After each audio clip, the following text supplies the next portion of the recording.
Hello, everybody. Thanks for joining another episode of the PM Learning Series. My name is Shivi. I'm a product lead at LinkedIn and also host of today's show. Please drop into the chat where you're joining us from. We have very, very exciting session, guests, and topics lined up for today. So please, if you have any questions, also feel free to drop them in the chat.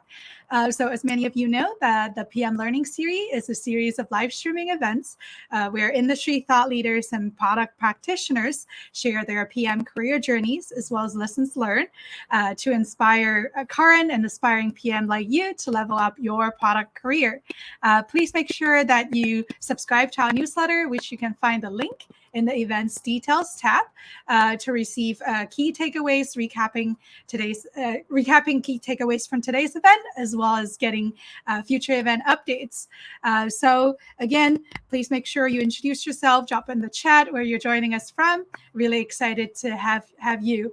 And today I have a very, very exciting guest. Let me bring him up to the stream. Hi, Vivek. Thanks for joining us. Hi, great to be here. All right. I think the stream is just warming up. So we're just going to keep getting people introducing themselves in the chat. But as we are doing that, let me formally introduce the resume version of you. So Vivek Patel is a seasoned product leader with 20 plus years of experience building consumer marketplaces and SaaS products. You're the former CPO at Yelp, where you scale Yelp's product management, design, data science, and user research teams from a very small team to over 185, to be an 185 person org. Very impressive, Vivek. We will talk more about how you scale the org, scale the product, and then some of the product-led growth tactics. Before Yelp, you spent several years at early-stage startups building 0 to 1 products, and currently you're an advisor, an angel investor. You're advising early-stage founders and companies building at intersections of AI, LLMs, and user experience, which we'll also touch upon towards the later half of today's talk. So very exciting to have you here today. Yeah, thanks again for having me. What a great community you've put together. Thanks for your efforts. Thank you. We're just trying to say hi to a couple folks. We have some folks from Kenya, 2 of them actually from Kenya, Nairobi. Thanks for joining us. Folks from Canada, Atlanta, Austin. Yeah, so folks, please continue to introduce yourself. Drop in the chat where you're joining us from. We usually get a pretty global crowd of people coming from all parts of the US, from Europe, Asia, and sometimes you get a handful of folks from South America as well. So yeah, feel free to introduce yourself. Product people from all over the world. That's great. Thank you. Thanks, Vivek. All right. So I mentioned during the intro that you spend 13 years at Yelp. It's a long time, and building a pretty exciting product. Yelp is one of my favorite. I use it. I'm a big foodie, so I reference the reviews there a lot. At one point, I even getting so motivated that I wanted to become a Yelp elite so that I can write great reviews and be part of the local full community.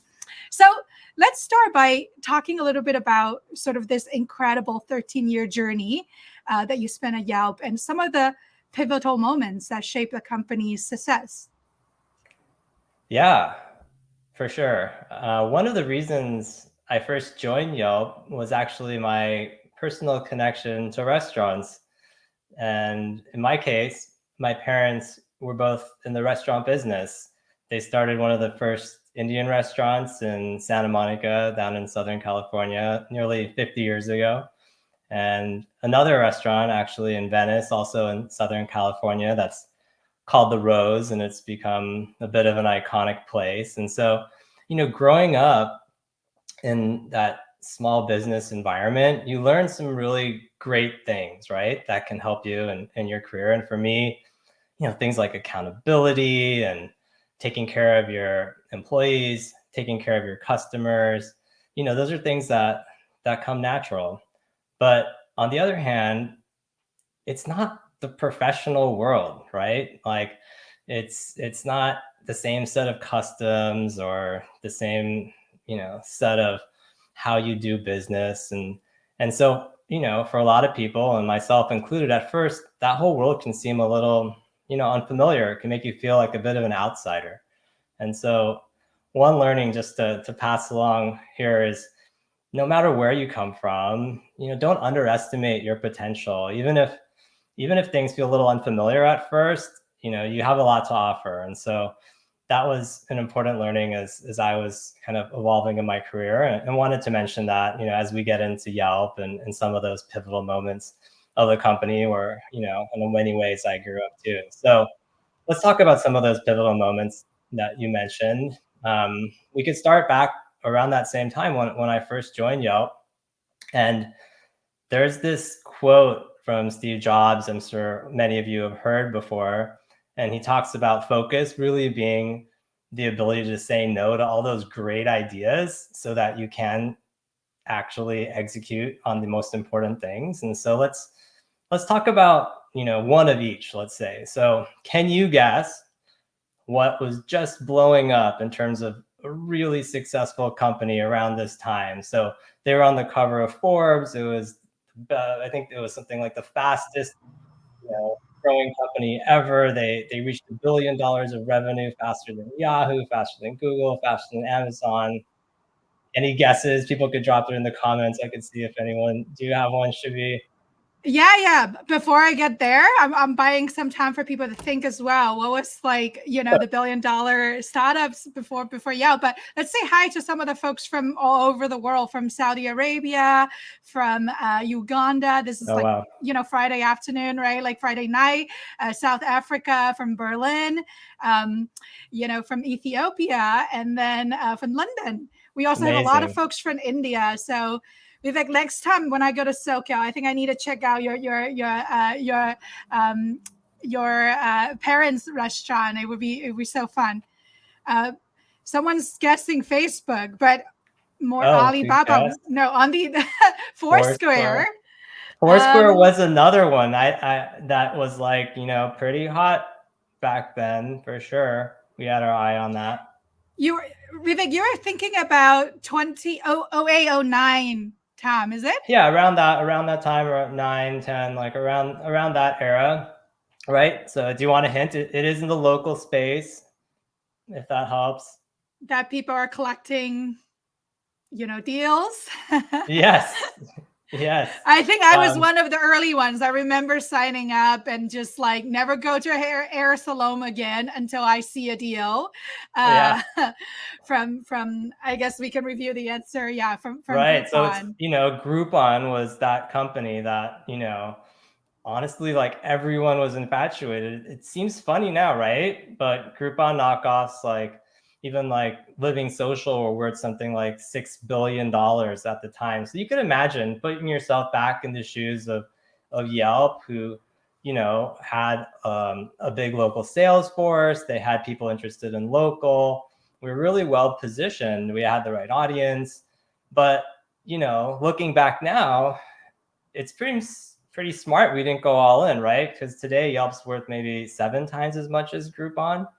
And so, that's one example of something we didn't bet the farm on, but there were other areas and that we did invest a lot of resources in. And so one of the things that was also brand new around this time was the App Store.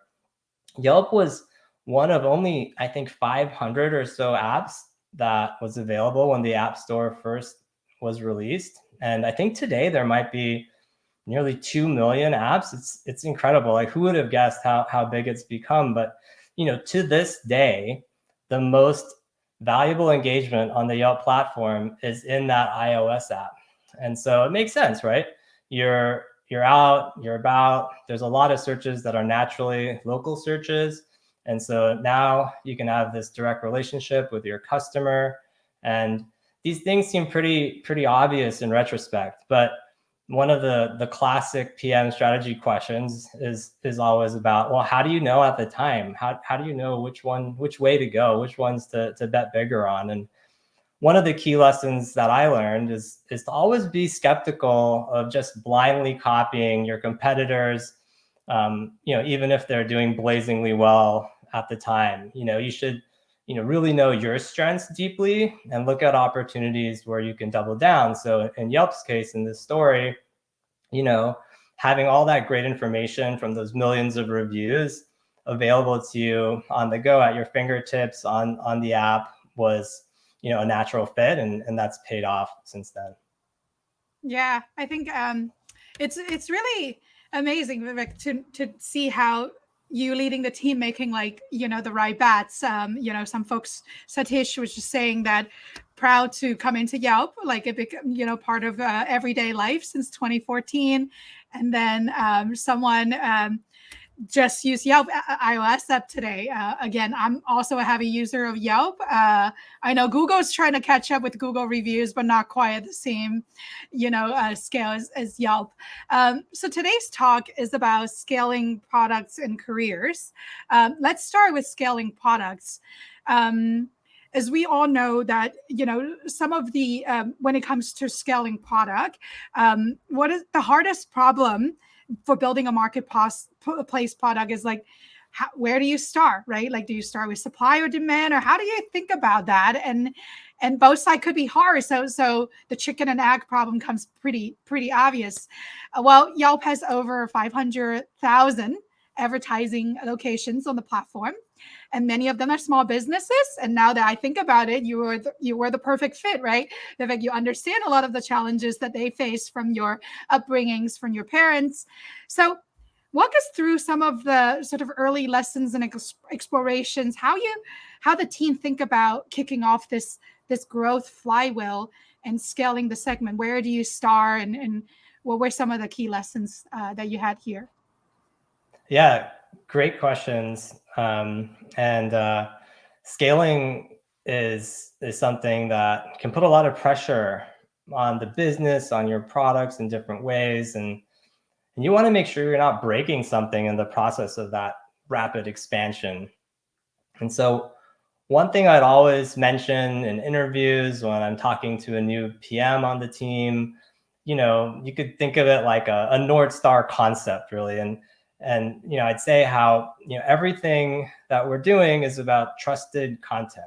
And so if you really internalize that, a lot of decisions that may otherwise seem bewildering will make a lot more sense. So we're just talking a lot about the app and how important the app is to Yelp. And if you were a mobile PM and you were launching that app, at the very beginning, what's the one feature that you'd want to include in your launch? It would be what Yelp does, writing reviews, right? Seems pretty obvious. But going back to this point that it's a lot about quality, and we didn't want people banging out a one-line review with not a lot of depth and kind of making our site just like everyone else's site. And so what we did is we actually let people write a draft, but we didn't let them actually publish a whole review with the rating for maybe 4 years after the app came out. And that sounds kind of crazy now, but that was the commitment to making sure that we had that quality of content. And that's part of what drove this flywheel, right? And so it's good to start there, but we can come back to your question about how we bootstrapped in the first place. And so it really starts on the consumer side, because businesses aren't going to give you the time of day if you aren't coming onto the service as a consumer in the first place. They want people to come in to their place of business. So let me ask you a hypothetical. What sounds more useful to you? Would you rather have 1,000 reviews in 100 cities, or 1,000 reviews in just one city? You might be in San Francisco, I'm not sure, maybe in your city. What would you prefer? Yeah, let's throw that question to the community as well and see what people think. That'd be fun. That would be a fun. But Vivek, what I wanted to say was that spending 4 years to control the quality does sound like a lot of commitment and serious commitment to quality, right? I think it's great to see that. I would love to hear, as you talk about kind of how you bootstrap, like how do you find that balance to then rapidly scale, right? Once you kind of hit, when is the tipping point, to get it scale, to not wait, like make the 4 year waiting time worth it so that you can like rapidly expand to many city. I haven't seen people dropping in the chat. It might be a delay, but for me, we have Manas saying that 1,000 review in one city going deep. Wow, 1,000 reviews in my local area. I think people are very smart on this show. Yeah, I would vote for that as well, because rather than having sort of like average reviews and spreading very theme, it's like not enough density, right? Like not exciting, right. not creating this atomic network on its own that just kind of like kick off. I think once you have 1,000, if like quality reviews in one place, it kind of probably just it's spinning in its own flying wheel. You don't have to pay too much attention to it anymore. Whereas if you get a lot of like not so great half-assed reviews everywhere, it's like not good enough to kick off a flywheel. It's what I'm Yeah, gonna bet. it's a Um, smart crowd. That was more of the tactic that we took as a company. But we weren't the first review site out there. There was other sites that some are still around today who took more of an approach of you know getting coverage across the country or across the world, but kind of thin.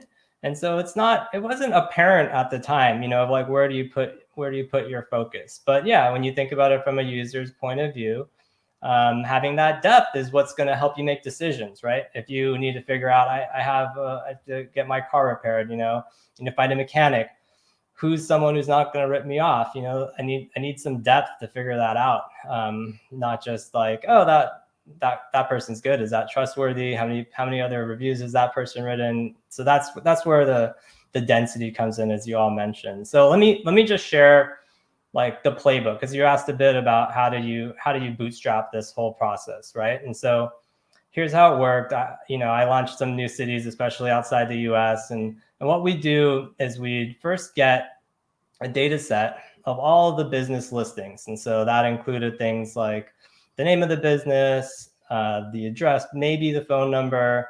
And then we'd hire some scouts to go around and write some reviews, upload some photos. And we wanted them to model, the type of content we wanted to see on Yelp. And then we'd, launch the site, maybe do some PR. But that's just the shell of the site. As much as you'd like it just to take off, it's a local phenomenon. And the really beating heart of what created the successful launches were this team that we had of community managers, and we still have them. And they are an amazing group, super zany, high energy. They actually lived in those different cities, and so they had connections to that place. And they'd start off building this community with literally just a few of their friends, have a little party. Maybe their dog came, maybe a couple people who were actually active on the site. And, by bringing people together, they were making writing on Yelp more fun than the alternatives of maybe having your own blog. And you got to meet people both online and offline. And it's this community of writers. And some of these reviews, as a result, were really great and really just fun to read, in addition to what they were saying about those businesses. And so from there, that growth route is where you get started, right? So there's some reviews, they attract some traffic through SEO, people coming in through the app. Some small percentage of those people, who visit may turn into a reviewer themselves, and then a few of those would maybe, like you, would aspire to become part of this kind of more elite Yelp community. And one of the things that we were really trying to instill in the company was how important those people were. And so our value was protect the source, one of 5 values or so. And that source is this community and the consumers who came first, before the businesses, were involved in this whole marketplace. And so it's a good reminder to not forget about, as you're kind of scaling the company and focusing on revenue and other important things. Absolutely. I think it really resonated with the community as well, as Sean alluding to, of like this community first sort of product strategy that Yelp is known for, and leading to its market dominance.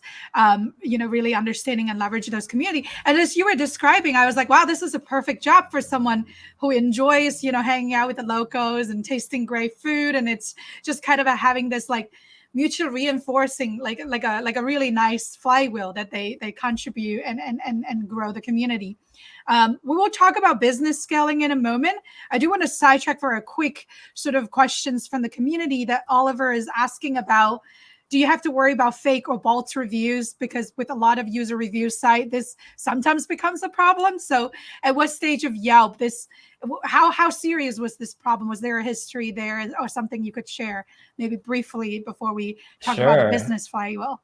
Yeah, thanks for the question, Oliver. It's a astute question. And yeah, ever since the early days, as soon as you're starting to matter to businesses, you know, this is real economic value that is exchanging hands. And then for that reason, there's an incentive to game the system. And, you might have a business, write a great review for themselves, or you might have, them ask their friends and family to write reviews for them, or, maybe they're trying to write a bad review for one of their competitors. So all those, activities, even beyond, bots, are things you have to deal with, which are honestly even harder than dealing with bots. And so, we took that very seriously as well. There's something like 25%-ish of all the reviews on Yelp, which are not actually shown at any given time. They're not recommended. And part of the reason for that is because maybe we're, less sure if those are trustworthy or as trustworthy as they could be. And so that was a way to mitigate some of those issues that you brought up. Wow, 25% is again commitment to the quality of the reviews on the platform. All right, let's switch gears and talk about the business flywheel. We talk about the consumer side. Now the chicken and egg is the other side of like how you scale local advertisers. Yeah, for sure. So we have all these great terms now, but effectively we had a PLG, product-led growth motion, where, as I described, we had all those business pages out there. And if a business got reviews, if you're the owner, you probably want to come check it out, my parents included. And once you come to your page, we could offer you a set of free tools to maybe message the person who wrote, the review, in case you had something to say about it as well, and, upload some photos of your own. Think of it like a freemium offering. And something like 6 million, businesses have claimed these pages across Yelp. And as they claim and they come through, we can send a signal over to Salesforce, and our local sales team could follow up with those businesses and see if they'd like to get more reach across the site. And so that's how we created a system where you could get some businesses in who's showing some interest, and sales could follow up. We also created a self-service flow. And a lot of online advertising was pretty complicated, right? You have to have keywords, you can have uncapped budgets. And so we tried to create something more simple for our audience that was more like a subscription for advertising. And that worked well. But something that's hard in this part of the economy is there's a lot of churn in small businesses. Some go out of business. It's not like selling to a huge tech company. And so you have to really focus on retention. And that's true for a lot of products. And one of the things that helped us, as I'm thinking back, is the evolution of our ad product. At first it was more like a CPM product, like an enterprise sale where you sign a contract and there might be a termination fee, but that's not really aligned with how local businesses would like to operate, where there might be some seasonality. Maybe they're less busy at a certain time of year. And so we completely overhauled that and moved to a system where you could turn on your ads at any time. You could turn them off at any time. It was CPC based. So, you only pay when someone actually clicks your ad. And those were just aligning some incentives across the team. So now if we think about how we're scaling and what problems we're going to run into, as an ad team inside our company would improve their system, more users would click the ad because it's more relevant. And then that drives more value to a local business. And so they're happier. So they might stay on the platform and retain longer. And so you started to, look at the incentives across these different parties, and the more closely aligned they are, the, more fast and more compounding your efforts will be. Yeah, if there's one key takeaway from sort of how to scale local businesses and advisors that I take away from what you just share is how to align incentives across the board, right? Like, I think it was really smart to start with sort of the customer, the consumer side, because this sort of creates this interesting density, this FOMO, that now all the businesses want to be on it, because whoever's on it first, whoever has the best Yelp presence, becomes kind of the winner of that local market. So then it kind of lift all boats, like everybody want to be part of the game. And then I That's really right. like the sort of you talking about a transition of the business model too, to be more aligned with the unique characteristic, like you said, the high churn nature of the SMB, and how they how to deliver value to them. So I like the focus again on quality of reviews at the beginning, and then later on, like how to deliver business value. So Vivek, we talk about scaling product. Mm-hmm. I think it's time to kind of switch to talk about scaling teams. Mm. And for those who stay, we will also talk about, we got some question about Gen AI and LLM and some of the tinkerings that you had. We'll touch on that in a bit too. So let's talk about scaling teams. As I was doing the intro, we mentioned that, hey, of the 13 years you spent there, you started with a pretty small team, but you grew it to a big org of over 185 people.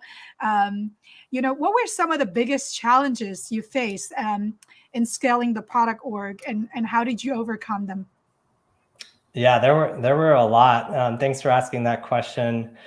Maybe I'll think back to a tough time for us, and this was actually more recently when the company had grown a lot. Maybe there was like 1,000 people in engineering, and teams become more specialized, right? And at the same time, the company was facing more pressure from investors in the market to deliver profitable growth, and so the product teams had to sign up for delivering revenue along with the sales teams, and the stakes were high. This is felt more wartime than peacetime, when everything's just growing naturally, organically. And so we had had a system of using OKRs, which I'm sure many of you have used for a long time. I began to observe, though, that they were very specific to a team, and they might even change from one quarter to another quarter, and it started to become hard to connect them to some of the top priorities that were really going to move the business along. And so, when you go to an individual team and you'd ask them, well, hey, can we move some resources from this team to another team? Those things would take too long. And this became, something that felt like it was slowing us down and making it hard when these teams got bigger. And so what I came up with was a new idea of having a top 20 list of projects that were the top 20 most important things for the company. And we'd meet with the leaders of all the teams every few weeks and check in on progress. And of course, at first, people want to share the good news, what projects are successful. But sometimes we'd step back and remind folks, like, no, the point of this meeting is to share bad news, and we try to reward them for making that bad news, move quickly through this conversation. And not because we wanted bad news, but we wanted to have a chance to do something about it and not find out a quarter later that things went off track and we didn't have enough people to work on this important thing. And so by gathering people in a room, talking about that, gave us more information to move quickly, to move effort to where it was most needed. So that was a really nice benefit, and something that maybe is a little counterintuitive at first, because everyone thinks OKRs are great. And one other side benefit that I saw was that sometimes, as you set an OKR, you might move on and set a new one, and you don't really keep track of all the ones that happened before. And so by centralizing at least a few of our top projects, we could keep an eye on those and see, what happened a year later. Did those same projects actually deliver all the value we thought they were? Because you might get an experimental read and think something's going to do, a certain amount of impact, but after it actually rolls out, maybe other things change. And so that gave us more clarity, more visibility on what was actually happening as things got to be big and harder to keep track of.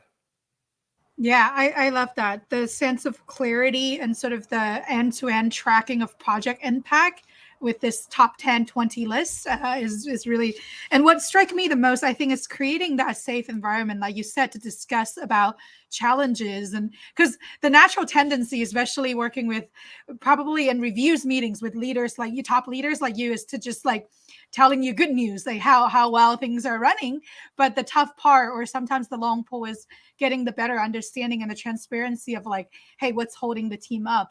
And the sooner you get to that, the sooner you realize that, sometimes it just helps make things a lot easier. So I appreciate that you setting up those structure and sharing it. I think also, just resonating with the previous point about scaling business.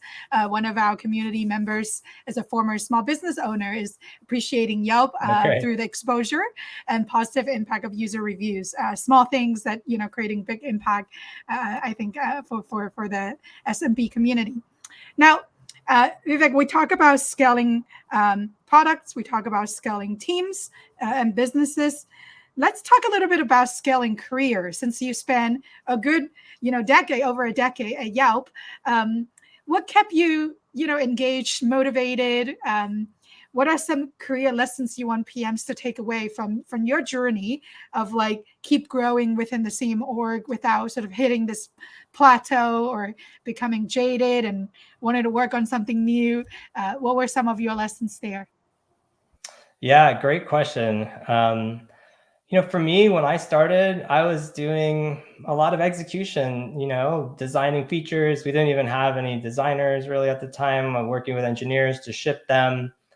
And, more in the middle of my career there, like really building teams that would build product. And by the end, spending a lot of time actually not on product, on working with the exec team on all kinds of issues and forecast and resource allocation. And so the job's constantly changing, which on the one hand keeps things fresh and that's a source of engagement, but it also means that you're destined to run smack into something you've never seen before or done before. So how do you prepare for that? A couple things that helped me as a leader and as a PM on the leadership side, self-regulation of keeping control of your emotions, I think has served me well. A lot of people, may not realize this about me, but I feel things really deeply, and I think being sensitive might be considered not a great leadership quality, but I think it makes you a great PM because it's easier for you to understand the needs of other people and see their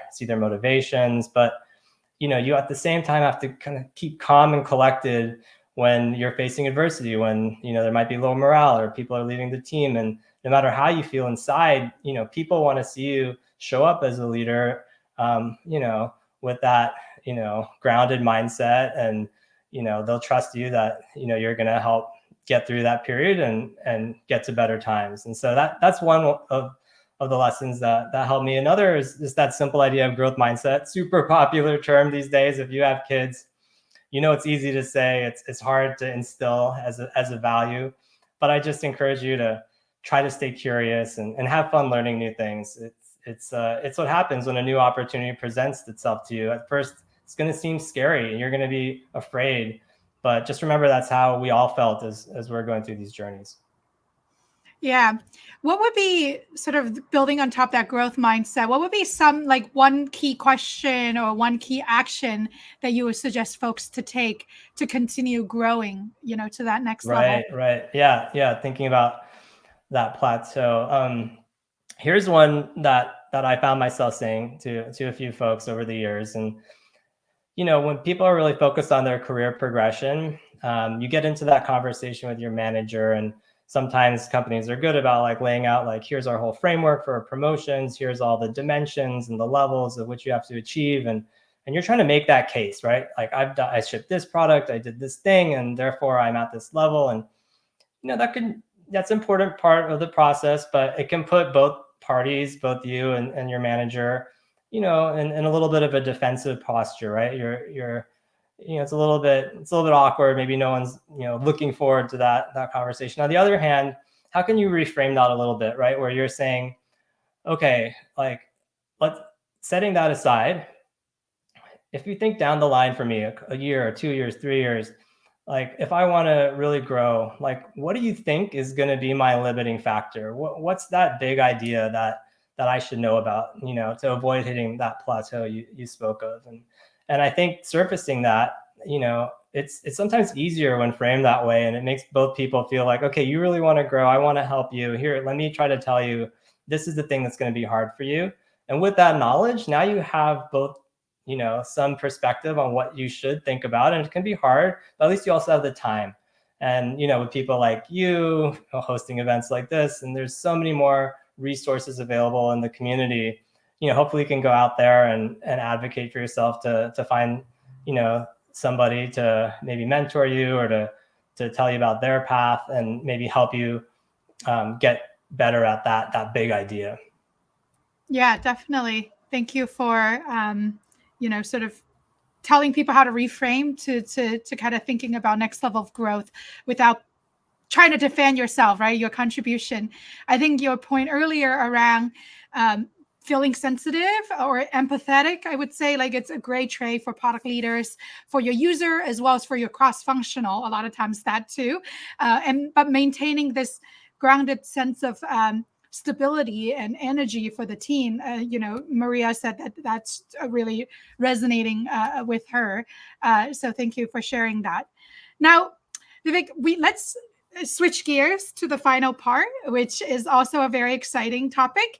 Not so much about Yelp, but about your recent sort of, you mentioned that you spend quite a bit of time researching, tinkering with the latest tech around large language models, LLMs.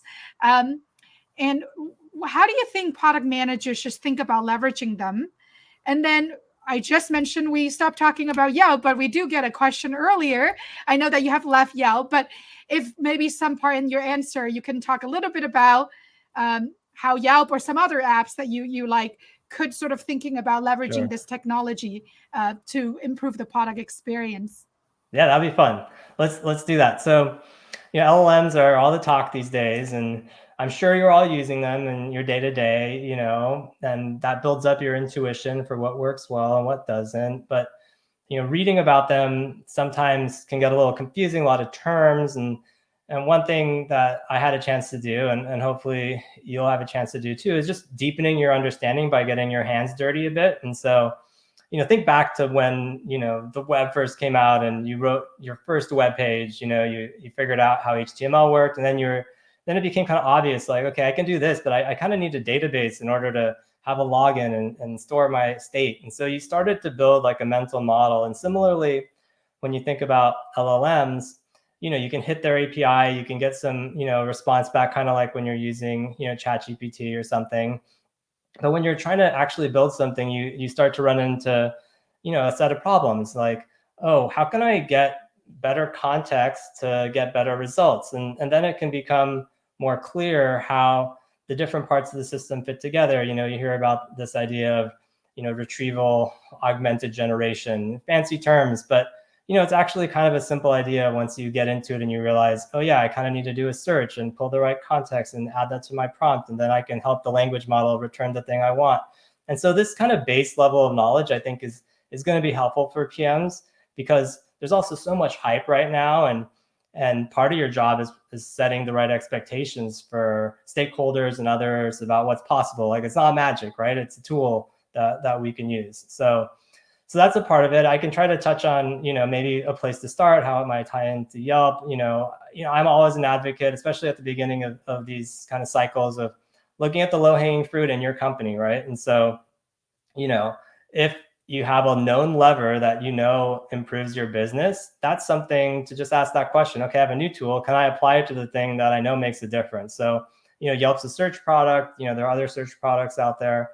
And LLMs actually have some interesting properties when it comes to search, right? So you might have something that's doing like an e-commerce site that's doing like a basic keyword search, but you know, LLMs can now help you understand a few more things of what the user is really asking when they type in that query. You know, what's the meaning behind maybe a product description? And so, you know, by combining these things, you know, you can relatively easily have a better search experience. And not only that, you might even have some tooling or some infrastructure in place to measure whether if you improve search, you'll get better results. And so by adding an LLM into that system, you might see some bigger gains. And like, that's not these fancy features of sort of, oh, I just want to tap a button and magically all my problems are solved. So, there's different ways in which to incorporate them into your business.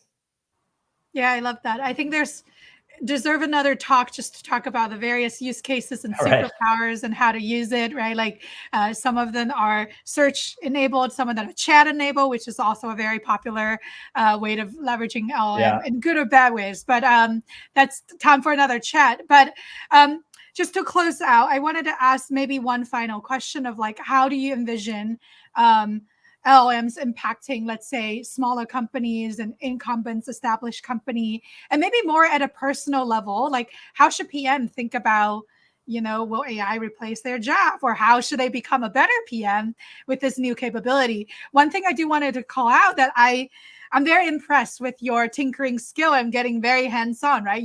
That's a really true, I think, PM skills that many of us should have, is like playing around with the tech than just reading about it like studying a textbook. So I like that and wanted to share that with the Yeah, community. thanks. And I'm not saying you have to go take a big class, right? We're just talking about scratching the surface, just like you scratch the surface of the web page. So you can scratch the surface faster than you think, and that can give you some intuition. But yeah, getting to I think your core of your question there, hey, we don't know exactly what's going to happen. That's part of the fun here, but I don't think AI LLMs are coming for your job anytime soon. If anything, I would hope that would make your job as a PM more fun, because I don't know about you, but you can feel really time crunched a lot of the time, and that's one of the draining parts of being a PM, right? And so, let's maybe take startup world and maybe bigger companies quickly. So on the startup side, hey, you can build a really great demo really fast with an LLM, and maybe that gets you some sales, but getting it to really work in production for your users well, I think is tough. And so, I'd encourage you to get some tooling in place so you can see what's actually happening after people use it, and that can just set up a growth loop for you to get feedback, make it better, see if you're actually making improvements as you mess with the prompts. And in some ways, all this is much more accessible to PMs than things were in the previous world, where you really had to be an ML engineer to get in there. Now, we have a natural language interface to these systems, which is, pretty exciting. And for bigger companies, LLMs, I'm hopeful that maybe they can help PMs in their job. If you're a great PM, you're always digging for insights, and sometimes you don't have the support you need. I know people would often come to me with, hey, can I get some more resources for helping me do, data analytics and exploring questions? And, if you've tried out some of the ways LLMs can, they can write code, they can also write SQL, and hopefully that's going to give us, more of the ability to ask a question and be able to get a response quickly without having to wait on, analyst resources to go and pull that data. And, or maybe there might be like a lot of user feedback coming through like different channels like Discord or Slack or, online, and maybe LLMs can help you, process all that information, give you summaries, point you in the right direction. Maybe you can query it in different ways. And so those are a few things I think are exciting about LLMs and the future of the PM job. Yeah, that's awesome. I think our community is also really resonating. And thank you, Vivek, again for sharing the tips and insights on, LLMs, ML, PM. I think PM career just gets more exciting with all this changes and on like the search enhancement, the tinkering, the summarization, rapid prototyping. I think it's the next like Yeah, you're prompt right. to design could be another Yeah, really interesting area to kind of like empower or amplify the PM capabilities. I think Now, you're Vivek, right. we're coming to the end of the talk. Usually, we have a tradition where we ask a lightning round of questions to our speakers. You can answer in, let's say, 60 seconds or less. Okay. Are you ready for the challenge? All right, let's try All it. right, drum roll. Okay, so the first question is also a typical interview question for PMs is, what is your favorite product currently and why? Okay. Well, unoriginally, I'll say ChatGPT, but maybe I'll give you a reason for why it's what's interesting about it for me. Quickly, I have some kids, and they used to love going to math club. I don't know if they loved it, but they went. but it got canceled because the teacher who was there for many years retired. And so now somehow I'm involved with running this club, and I actually have no idea what I'm doing. And so, ChatGPT is sort of my teacher's assistant now, and I can ask it, I can take a picture of a problem, which maybe I don't know how to solve, and ask it for hints, ask it to explain it in a way a middle schooler will understand, ask it to explain it in a way it doesn't require equations. And so it's been a lot of fun, and it's not even particularly supposed to be good at math. And so, I'm excited to try to use it to maybe personalize problems and see if it keeps kids engaged. That's awesome. I like the example in the story. Thanks for sharing that. Second question, who would you consider as like one of the most influential, maybe product role model in your career? Yeah, I'd have to say Jeremy Stoppelman. He's the founder and CEO of Yelp. I worked for him for a long time, and I learned a lot from his example. One of the things he's really good at is thinking independently. A really hard thing to do. It takes a lot of courage and self-belief, but it helps you from compromising on, your principles. You heard a lot of those stories about Yelp of not compromising on what's core to the business, and I think that starts with him. And so I think it helps you set yourself apart in a crowded marketplace. That's awesome. Yeah, 4 years, review quality 25%, right? Like our reviews that's not trustworthy. I think those are hard decisions, and it's good to Yeah, see how the founder has influenced some of those principles. absolutely. Um, we're coming up on time. So, what would be one final piece of, say, advice, resources you would like to give to current and aspiring PM in this community to continue to grow their career? Yeah, it's a good one, and I love to hear from the community too about theirs. I can give you maybe two real fast. One is a new podcast I listened to a couple of times recently called Unsolicited Feedback. Maybe we can drop it in the notes later, but it's from the Reforge team. And what I like about it is that it's kind of like the best conversations you might have with your PM friends at lunch. Sometimes we're working remotely now, and it's really just people to getting their takes on a product, and maybe they're uninformed, maybe it's not 100% right, but it engages in that debate. And I think looking at products from different points of view is a lot of fun, and it's not the kind of sanitized version usually here from a marketing department directly. Yeah, I heard about that one actually 2 weeks ago, and I was listening to one of the hot takes around pricing for Gen AI product, and I agree that it's like as you described, like a lunchtime conversation where you debate about stuff. You mentioned about two Oh, resources. right. Sorry. The other one, this is a challenge for myself. I started my first online class. It's called Rite of Passage, and it's an online writing class, and it's the first online class I've taken, but it was recommended to me by Satish. I think he just made a comment a little while ago as a PM on my team a while back. And the class is not about product, but it'll challenge you to write regularly. And it's a really hard habit to build. And but it can help you reflect on your learnings. We have a lot of learnings we get exposed to as PMs. We're so busy. So writing can sometimes help you, see what you learn over time and remember that, and make you a better storyteller, which is always important. So all good things for PMs. That's awesome. I heard about that course too, and I didn't take it, but I did read some of David's Yeah, posts, and that's exactly. You how could it follow got me started. some of the concepts. Yeah. Yeah, I do think that there's some fans from for Reforge as well. Someone's asking about the name is Unsolicited Feedback. Again, for folks who have not heard about it, please make sure you sign up for our newsletter. I will send out recaps of all of these takeaways and resources. You can find a link in our event details page. And with that, I think people are getting a lot of values from our conversations. So thank you so much, Vivek. And as you invest in your writing skill, hopefully very soon we'll hear more about Oh you and no, everything that you pressure's learned. on. That's pressure's on. Writing is a beautiful art. So we're waiting to hear from you, Vivek, in future writing. Maybe GPT actually could help you speed up some of that as well. But You'll thank have you to have so someone much. on to talk to everyone about that one day. Thank you, Shivi, and all of you for being here. Yeah, thank you, everybody. Again, please sign up for our newsletter so that you can receive key takeaways from today's event as well as future event update. I'm hope to see you actually next Friday. We have an exciting one also talking about generative game creation for Roblox Studio. So looking forward to seeing many of you. And thanks again, Vivek. This is a really informative and insightful session. So thank you so much. Bye. Bye.